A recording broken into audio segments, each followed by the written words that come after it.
Of करके बना दो।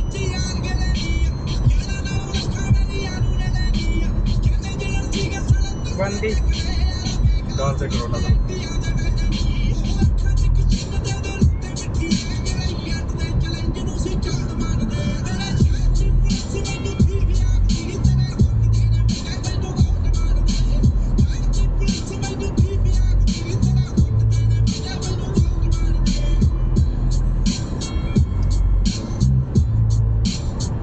सामने एक फोटो बना के डाल।